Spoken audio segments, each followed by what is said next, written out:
Santo. Amém. Queridos irmãos e irmãs, acabamos de ouvir o Santo Evangelho segundo o apóstolo evangelista São Lucas, neste 18º domingo depois do Pentecostes, e acabamos de ouvir exatamente isto. O que gostam que vos façam a vós, fazei também aos outros. E esta citação, queridos irmãos e irmãs, é o básico da moral cristã de todo aquele que se intitula como cristão. Não basta ser cristão só pela metade, como também não basta amar só pela metade. Este é um dos mandamentos e das ordens do Divino Mestre, nosso Senhor e Salvador Jesus Cristo, Deus homem, que nos ordena para amar os nossos inimigos. Bem, como diz o Santo Evangelho, é fácil amar quem nos ama. É fácil amar um ente querido da nossa família. É fácil também amar, talvez até um amigo ou um colega, um amor cristão. Mas quando ouvimos esse mandamento nos Evangelhos a dizer para nós, para amarmos os nossos inimigos, parece que ouvimos que é uma coisa que é incompreensível para as nossas cabeças limitadas, digamos assim. Amar os nossos inimigos significa ir além daquilo que a gente já faz, que é amar quem nos ama. É fácil, como diz o Evangelho. Todo cristão é chamado a ser e a alcançar coisas mais elevadas, coisas que talvez aqueles que não são cristãos não consigam alcançar. E podemos ver que este mandamento que Cristo nos ordena, que é amar os nossos inimigos, ou quem nos faz mal, ou quem nos chama nomes, ou quem nos difama, seja o que for, em mais nenhuma religião ouvimos uma coisa assim. Em mais nenhuma religião nós ouvimos para amar os inimigos. Podemos ir até o Antigo Testamento, em que era olho por olho, dente por dente. Mas eis que o povo escolhido não compreendeu. O povo escolhido não compreendeu as profecias. Digamos que no íntimo do seu coração. O próprio Deus, tendo amado de tal forma a humanidade, enviou o seu único Filho, para que quem crê nele não morra, mas tenha a vida eterna. E se nós realmente não queremos morrer e querer alcançar a vida eterna, queridos irmãos e irmãs, talvez estamos um pouco longe, mas não será ainda tarde.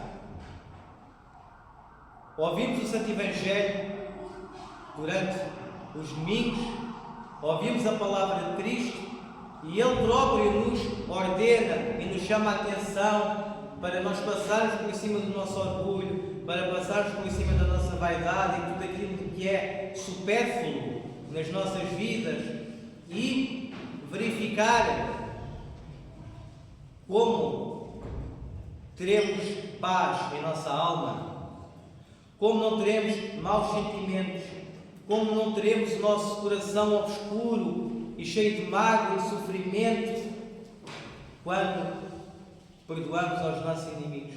Às vezes parece uma coisa que não tem lógica.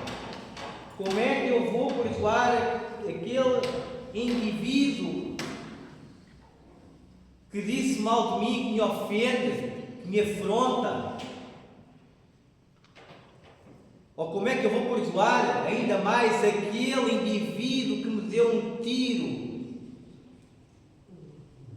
e que me deixou aleijado. Às vezes parece incompreensível na nossa cabeça a gente pensar que aquela pessoa não tem perdão. É impossível, não há como perdoar aquela pessoa. Porquê? Porque somos mais que essa pessoa. Porque o nosso amor próprio não nos deixa, o nosso amor próprio e o nosso orgulho não nos deixa, então, ir mais além naquilo que é o normal ou o básico e agirmos como Cristo nos ordena e agirmos como cristãos, que é perdoar os nossos inimigos e amar os nossos inimigos. E o amar, queridos irmãos e irmãs, o amar não é sentimento apenas. Amar é ações. Amar é agir. É igual como a fé. O apóstolo diz que uma fé sem obras é uma fé morta. Não é? Então, um amor sem ações é um amor morto, um amor inexistente. E se há um amor inexistente que nos impede de perdoar ou de amar os nossos inimigos, apesar da gente não achar que tenha lógica, então, queridos irmãos e irmãs, estamos completamente enganados no nosso caminho para o reino dos céus. O nosso caminho para o reino dos céus é um caminho de sofrimento. Não esperemos que para alcançar o reino dos céus a gente tenhamos uma vida confortável, a gente só ama quem a gente gosta, e quem a gente não gosta a gente não ama, eu só perdoo aquele que até nem fez grande mal, não é? Um perdãozinho fácil, não é? É uma coisa assim, sem muita gravidade, não é? Agora, quando nos toca perdoar algo que nos fere profundamente, aí já fica difícil. Aí já dizemos que se calhar não temos força. Não temos força e a gente nem sequer tenta. A gente nem sequer tenta porque há uma parede que é o orgulho e o amor próprio que nos faz ser superiores àquela pessoa, então não conseguimos. E atenção, queridos irmãos e irmãs, que o nosso inimigo pode ser uma oportunidade para a cura dos nossos vícios e paixões. Amando o nosso inimigo, nós oramos por ele.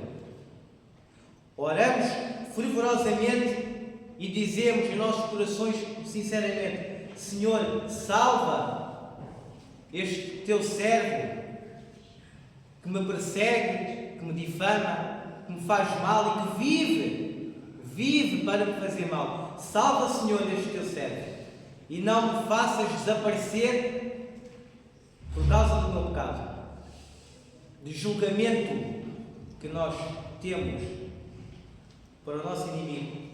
Pode ser uma coisa que não é racional nas nossas cabeças e somos um bocado entravados e limitados quando é para expandir o nosso amor e o nosso perdão, mas a verdade é que, queridos irmãos e irmãs, no nosso inimigo pode estar então a porta da cura dos nossos vícios e paixões, da cura do nosso orgulho, da cura da nossa vaidade. São João Crisóstomo, Santo Apóstolo Paulo também dizem: se o teu inimigo tiver fome, dai-lhe de comer. Se o teu inimigo tiver sede, dai-lhe de beber. Pois as brasas cairão sobre a tua cabeça. Queridos irmãos e irmãs, aqui está a imitação que devemos ter do próprio Cristo. Nós devemos, como cristãos, ser o reflexo do próprio Cristo, não da sua condição divina, na sua essência divina, mas como imitação. E vendo por esse aspecto, os Santos Padres nos dizem então que os nossos inimigos podem sim ser o início da cura dos nossos pecados e das nossas almas. Assim já podemos compreender que nos nossos corações é impossível pensar que como é que vamos responder o mal com o mal outra vez. Temos que vencer o mal, não responder com o mal, mas fazendo o bem. E que as nossas orações e com o nosso amor, pedindo a Deus para que o nosso inimigo se converta, e com as nossas orações sinceras, pode acontecer um milagre em que o nosso inimigo se torne o nosso melhor amigo. Através das nossas orações a Deus, pelo nosso inimigo, Deus nos irá proteger então das artimanhas do nosso inimigo. Mas orando pelos nossos inimigos, Deus nos protege e também pode fazer o milagre de que esse inimigo se torne o nosso melhor amigo.